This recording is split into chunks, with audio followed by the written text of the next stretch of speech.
بسم اللہ الرحمن الرحیم۔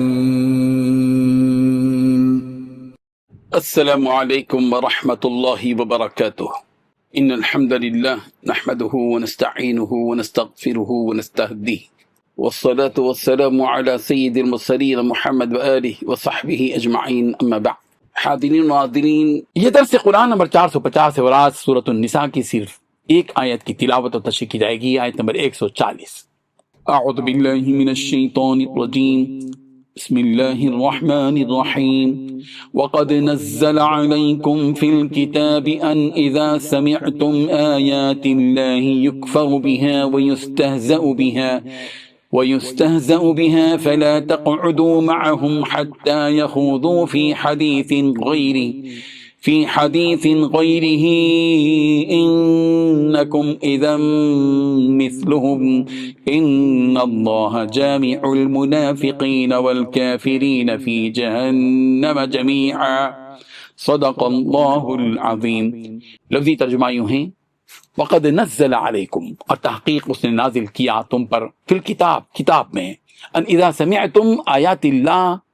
کہ جب تم سنو اللہ کی آیتیں، یکفرو کہ کفر کیا جا رہا ہو بہا ان کے ساتھ، ویستہزؤ بہا اور استہزاء کیا جا رہا ہو اس کے ساتھ، ان کے ساتھ، فلا تقعدوا تو تم مت بیٹھو معہم ان کے ساتھ، حتیٰ یہاں تک کہ یخوضوا وہ مشغول ہو جائیں فی حدیث غیری کسی اور بات میں اس کے علاوہ، انکم بلا شبہ تم اذن اس وقت مثلہم ان جیسے ہی ہوگے، ان اللہ جامع المنافقین والکافرین، بلا شبہ اللہ جمع کرنے والا ہے منافقوں کو اور کافروں کو، فی جہنم جمیعا، جہنم میں سب کو۔ ترجمہ یوں ہے، اور اللہ نے تم مومنوں پر اپنی کتاب میں یہ حکم نازل فرمایا ہے کہ جب تم کہیں سنو کہ اللہ کی آیتوں سے انکار ہو رہا ہو اور ان کی ہنسی اڑائی جا رہی ہے، تو جب تک وہ لوگ اور باتیں نہ کرنے لگیں ان کے پاس مت بیٹھو، ورنہ تم بھی انہی جیسے شمار ہوں گے۔ کچھ شک نہیں کہ اللہ منافقوں اور کافروں سب کو دوزخ میں اکٹھا کرنے والا ہے۔ اس آیت میں تین باتیں بتائی گئی ہیں۔ پہلی بات، اللہ تعالیٰ نے کتاب میں تم پر یہ حکم نازل کیا ہے کہ جب تم اللہ کی آیتوں کا انکار کرتے ہو اور ان آیتوں کا مذاق کرتے ہوئے سنو تو تم اپنے ایسے لوگوں کے ساتھ اس وقت تک مت بیٹھو جب تک کہ وہ کسی اور بات میں مشغول نہ ہو جائیں۔ دوسری بات، اگر تم ایسے لوگوں کے ساتھ اس کے باوجود بھی بیٹھے رہو گے تو تم بھی انہی جیسے ہو جاؤ گے۔ تیسری بات، یقیناً اللہ تمام منافقوں اور کافروں کو جہنم میں اکٹھا کرنے والا ہے۔ بزرگان محترم،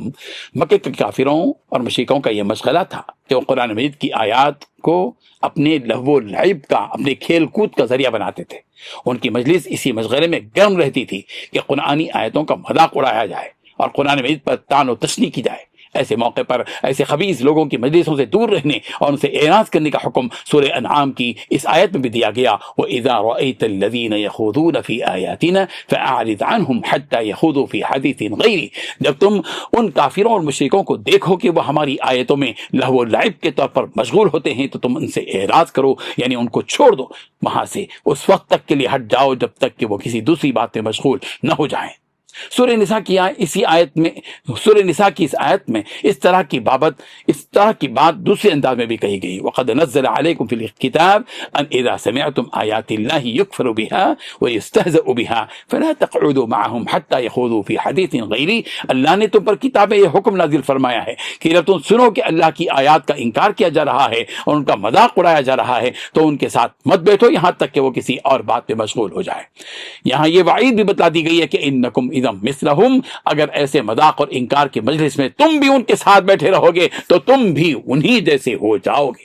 اس آیت سے ہمیں یہ سبق ملتا ہے کہ جس مجلس میں بھی ایسی باتیں ہو رہی ہوں جس میں دین و شریعت کا مذاق اڑایا جا رہا ہو، اسلامی احکامات کا مذاق اڑایا جا رہا ہو، یا اللہ اور اس کے رسول کی گستاخی کی جا رہی ہو، صحابہ کرام رضی اللہ عنہم کی توہین کی جا رہی ہو، آیات قرآنی اور احادیث شریفہ کی بے حرمتی کی باتیں ہو رہی ہوں، تو ایسی مجلسوں سے فوراً اٹھ کھڑے ہوں اور انہیں حکمت و مصلحت، صبر و تحمل اور سنجیدگی کے ساتھ یہ بات بھی بتا دیں کہ جو حرکت مجلس میں ہو رہی ہے وہ بالکل نامناسب ہے، ہم اس مجلس میں بیٹھنے کے لیے تیار نہیں ہیں، تاکہ انہیں اپنی غلطی کا احساس ہو۔ ایسی مجلسوں میں جہاں اس قسم کی اوچھی حرکت ہو رہی ہو، کسی ناراضگی کے اظہار کے بغیر ہمارا بیٹھنا اس بات کی علامت ہے کہ ہم ان کی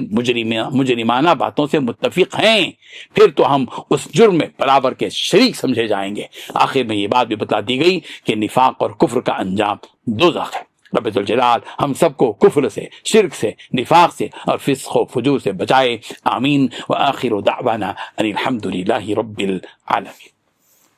ڈیلی درس قرآن کو سبسکرائب کیجئے، اپنے تاثرات اور مشورے ارسال کیجئے اور متعلقین کے گروپ بنا کر انہیں روزانہ درس قرآن بھیجیں اور اجر ثواب پائیں۔